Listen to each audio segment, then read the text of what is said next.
እመቤታችን ቅድስት ድንግል ማርያም ምንድን ናት? ቤዛ ናት። ሁላችን እንመሰክራለን። አንድ ሁለት ነገር ጣል ላድርግና እንጨርስ ትምህርታችንን። ለ3 ሰዓት ከ4 ደቂቃ ያክል ቁጭ ብያለሁ። 894 ሰው ይታየኛል። ያላችሁት የምትሰሙኝ ከሆነ ትንሽ አንድ ሁለት ደቂቃ ፍቀዱልኝ። እናንተ የዓለም ብርሃን ናችሁ፣ ብርሃን ሳላችሁ በብርሃን ተመላለሱ ብሎ ክርስቶስ ተናግሯል።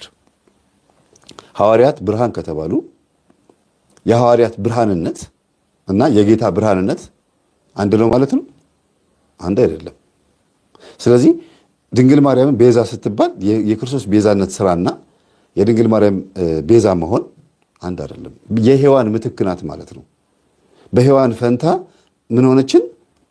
ቤዛ ሆነችን፣ ወይም ደግሞ በጎደለብን በኩል ሙሉ ሆነችን፣ በፈረሰበት በኩል ብሎኬት ግንብ ሆነችን ማለት ነው። ግን በድርሻዋ ነው፣ በሔዋን በኩል ነው። ክርስቶስ ደግሞ ዳግማዊ አዳም ተብሏል። ያ በአዳም በኩል ምትክ ሆነን ማለት ነው። ያውም አምላክም ሆኖ ሰውም ሆኖ ማለት ነው። በአብ ቀኝ ተቀመጠ ሲባል እኮ የድንግል ማርያም ስጋ ለብሶ ተዋህዶ ነው ሄዶ በአብ ቀኝ የተቀመጠው። ስለዚህ ስግው ቃል ሆኗል። አካላዊ ቃል ነበረ፣ ስግው ቃል። ያ ስግው ቃል የሆነው ከድንግል ማርያም ስጋ ከደሟ ደም ነስቶ ነው፣ ከስጋዋ ስጋ ነስቶ ነው። ስለዚህ ቤዛ የሆነችን በዚህ በኩል ብቻ ነው፣ በጸጋ ነው ማለት ነው። እና ሐዋርያትን ክርስቶስ የሰጣቸው ስም አለ። ብፁዕ ነህ ብሎ ጴጥሮስም ብፅዕና ሰጥቶታል፣ የበቃህ ነህ ብሎታል። ስለዚህ ባላቸው ጸጋ ቤዛ ናቸው ማለት ሁሉም፣ ቅዱሳንም ድንግል ማርያምም መላእክትም ሁሉም የየራሳቸው የድርሻ ቤዛነት አላቸውና ቃሉን ሰንጥቆ ሌላ ነገር ውስጥ ከመግባት ይልቅ ቃላቱን በዲክሽነሪ በምን ተርጉሞ ሕይወትን ማግኘት ይሻላል። ለምን ሲባል እግዚአብሔርን እኛ እግዚአብሔር ያልነው ለእኛ በሚገባን እንጂ ስም የለውም። ምን ብለን ስም እንሰጠዋለን? እውነት እግዚአብሔር አሁን ስሙ ነው? ሥላሴ ወይም ምናምን ስምህ ማን ልበላቸው አለ ንጉሥ ዳዊት። ማነው ጻድቁ ሙሴ እስራኤላውያን ጋር ሂድና ነፃ አወጣቸዋለሁ፣ ከግብፅ ትወጣላችሁ በላቸው፣ ከዚህ መከራ ትወጣላችሁ በላቸው ሲለው ጊዜ ማን ላከኝ ልበል፣ ማን የላከህ ቢሉኝ ማን ልበላቸው ሲለው ጊዜ ያለና የሚኖር ብለህ ያህዌ ብለህ ንገራቸው። ያህዌ ይርኤ ያለና የሚኖር በቃ ዘላለማዊ ብለህ ንገራቸዋል። ስም ወኪል አጣ ለሰው ለፍጡር ምን ብሎ ስሙን ይናገር እግዚአብሔር። ስለዚህ እኛን በሚገባን ልክ ነው እግዚአብሔር እግዚአብሔር ሥላሴ ውስጡ ስላለበት ለዚህ ነው የተግባባ ነው እንጂ ማን ብለን ስም እንሰይማለን? ቤዛም የሚለው ቃል ነው። ቤዛም የሚለው ሐሳብ የሰዎች ፊደል ስለሆነ ነው በፊደል እንግባባ የተባባል ነው እንጂ አይወክላትም እመቤታችን ራሱ። ከዚህም በላይ ናት። ቤዛ ከሚለው ቃልም በላይ ናት እመቤታችን። ደግሞ ምን ችግር አለው? እናቱን ቤዛ ብለናት ክርስቶስ ለምን አላችኋት ቢለን ይሻላል። አልልሽም ብለናት ከምንዋረድ ቤዛ አልልሽም ብያት እውነት በሔዋን በኩል ምትኬ ነሽ፣ አዎ አንቺም በሕይወት ውስጥ አስተዋጽኦ አድርገሻል ብዬ ብላት ነው የሚሻለኝ። ብያት ልወቀስ፣ እናቴን እኮ ስለምወዳት ነው ጌታ ሆይ በቃ ብያት ለምን እናቴን ወደድካት ብሎ ቢወቅሰኝ ይሻለኛል። አልልሽም ቤዛ አልልሽም ብያት ከምወቀስና ለምን በዚህ ልክ አዋረድካት፣ ምን አጠፋች እናቴ፣ ምን በደለች ከሚለኝ እውነት አክብሪያት፣ ክብር ለሚገባው ክብርን ስጡ ስላለ አክብሪያት አግዝፊያት፣ አይ በልክ ውደዳት ቢለኝ ይሻለኛል። ከልክ አውርጃት ከቅዱስ ጴጥሮስ ጨርቅ በታች ያውም ጨርቅ እንትን አቧራ ከነካው ጭቃ ካጨማለቀው በየቦታው ሲቀመጥ ቅዱስ ጴጥሮስና ቅዱስ ጳውሎስ እኮ ልብሳቸው ይቆሽሻል አይደለ? ያ ጨርቅ ግን ድውያንን ፈውሷል። ጥላ እንኳን አይያዝም። ከዛ ጥላና ከዛ ጨርቅ በታች እንዴት አደርጋታለሁ እመቤታችንን? በጣም እኮ ነውር ነው እኮ።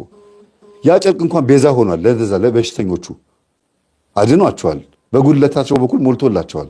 ግን ጨርቁን ቀደው በሽተኛ ላይ እንዲወረውሩ መጽሐፍ ቅዱስ አላዘዛቸውም። እምነታቸው ግን አድኗቸዋል። ስለዚህ ቤዛነት ሰው በሚረዳበት መልኩ የምንረዳው እንጂ ተፈላስፈን የምናመጣው ጥቅስ በጥቅስ በግድ አምጣ ብለን የምናመጣው አይደለም። እንደዛማ ከሆነ በጣም ብዙ ነገሮችን ማምጣት ይቻላል። ጥቅስ ሳይጠቀስባቸው መጽሐፍ ቅዱስ ውስጥ የተነገሩ ብዙ ታሪኮች አሉ፣ ብንፈልግ የማናገኛቸው ማለት ነው። ስለዚህ ከቃላት በላይ ነው የእግዚአብሔር ስራ፣ ከቃላት በላይ ነው የድንግል ማርያም እናትነት። እኔ ወድጃት አክብሪያት እናቴ ነሽ፣ ብርሃኔ ነሽ፣ የዓለም ቤዛዬ ነሽ ብያት በጸጋ እንደሆነ ልቤ ነው የሚያምነው። በጸጋ እንደሆነ ልቤ ነው የሚያምነውና ጉልበት ሁሉ ለክርስቶስ ይንበርከክ ይላል።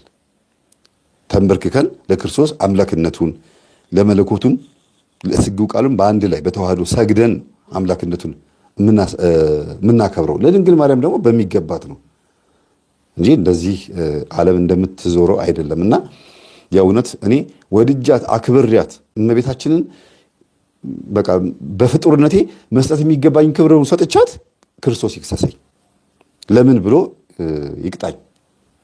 እናቱን ወድጄለት ይሄ ነው የምችለው እኔ።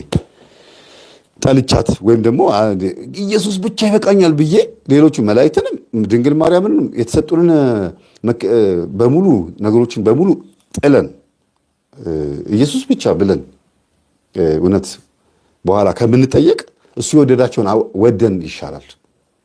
እሱ የወደዳቸውን ወደን ብንቀርብ ይሻላል። እና ባዶነት ይሰማኛል አንዳንድ ጊዜ። ለምንድን ነው ህዝቡ ማስተዋል ያቃተው? ይህን ትምህርት ባለመስማቱ ነው ብዬ ስለማስብ ምን አለ ሁሉም ሰው በሰማ እላለሁ። ይህን ሳስብ ባዶነት ስሜት ይሰማኛል። እናንተ እንደነቃችሁት ሁሉም ሰው ቢነቃ እላለሁ። ስለ ቤዛ እስራኤልን የሚቤዥ ያለው እርሱ እንደሆነ ነበረ። ቤዛ ምንድን ነው? አሁን ግራ ስለገባን ቃላት እየመረጥን የሆነ እንትን እያወጣን ከዛ በኋላ በዛ ላይ ቢቸግረን እኮ ነው ማመን ስላቃተን የእውነትን መንገድ መለየት ወይም ከብዶን አሊያም ደግሞ ያለመድነው ስለሆነ ቃላት መርጠን በዛ ውስጥ አንድ ትልቅ ሐሳብ የፈጠርን እየመሰለ ቤዛ ማለት እኮ ለሌላው ዋጋ መክፈል ማለት ነው። ምን ማለት ነው? ዋጋ መክፈል ማለት ለድሃው ካበላህ ካጠጣህ በተራበበት ህይወት ውስጥ ከተገኘህ ምን ሆንክ ማለት ነው? እግዚአብሔር ቤዛ አንተን አደረገ ማለት ነው። ለሌላው ተስፋ ከሆንክ ቤዛ ሆንክ ማለት ነው። ለትውልድ አርቀህ ማሰብ ከቻልክ ቤዛ ሆንክ ማለት ነው። የስልሳዎቹ ዘመን ቤዛ አላስቀመጡልንም። ተስፋ የሚሆን ነገር አልተቀመጠልንም። የሰማንያዎቹንም ዘመን ስናይ ተስፋ የሚሆን ነገር አልተቀመጠልንም። ስለዚህ እኛ ቤዛዎች ነን ወይ? ቃሉን ያተረፍነው እንጂ በህይወት በአካል በተግባር በሐሳብ በእቅድ ቤዛ ይህ እንደውም የቤዛ ምቀኞች ነን። በጣም ያሳዝናል። የቤዛ ምቀኞች ነን። እንዴት ነው ምቀኝነታችን? አፍዘው አደንግዘው እሰረው ካል የቤዛ ጠላቶች ነን። ስለዚህ አሁን የምንጣለው በቃሏ ብቻ ቤዛ በምትለው ሐሳብ የረቀቃ ሚስጥር እንዳላት አድርገን የምንናገረው እኛ ስላልተገበርነውና ሌሎች በተገበሩት ህይወት ውስጥ እውነትን አሳልፈው ለኛ ባኖሩት ውስጥ ስለከዳን የካህዲነት መንፈስ ስለተጣናወተን በጣም ይገርመናል። ቤዛ ቃሉ እንደገና የሚከብደን አይነት ሆነ። ታዲያ እመቤታችን ትልቁን ጌታ ፈጣሪን ወልዳ ወደ ግብፅ ይዛ ተሰዳ ከሄሮድስ አምልጣ እንደገና ደግሞ ይዛ ተሸክማ በአይሮፕላን አይደለም በእግር ነው። ከግብፅ ሲና በረሃም በሙሉ 40 ዓመት የዞሩትን ምድር እሷም ተጉዛ ተሸክማ ለቀራንዮ መስቀል ላይ ስታበቃ ቤዛ ከዚህ የበለጠ ቤዛ አለ? ያልሰራነው ስራ ስላለ መስራት ስላቃተን በቃሉ እንጣላለን። ዛሬ ምቀኞች ነን፣ በቃሉም ምቀኞች ነን። አሁን የተጣለንበት ቤዛ የሚለው ቃል ራሱ የኛ ትልቅ ምቀኝነት ነው። ምቀኞች ነን። ለርኩስ ነገር ቅርብ ነን። ቅዱስ ለማለት ግን አንወድም። እርኩስ ለማለት ይስማማናል። ሐሜታችን፣ ጥላቻችን በሙሉ የሚያደላው እርኩስ፣ ክፉ ክፉ ክፉ ወደሚለው ለመሄድ ነው። ሐሜቶቻችን ሁሉ የሚያገለግሉት ያንኑ የሚተካ ነው። እዚህ ጋር ወደ መንደር ሲሄዱ በቤዛ ጉዳይ ላይ ተስፋ ቆረጡ። አይዟችሁ ተስፋ አትቁረጡ፣ እመቤታችን ቤዛችን ናት። ክርስቶስም ቤዛችን ነው። እሱ ምን አደረገልን? የደም ቤዛ ሰጠን። እሱ በስጋውና በደሙ በኩል ምን አደረገልን? ቤዛ ሰጠን። እመቤታችን ምን አደረገልን?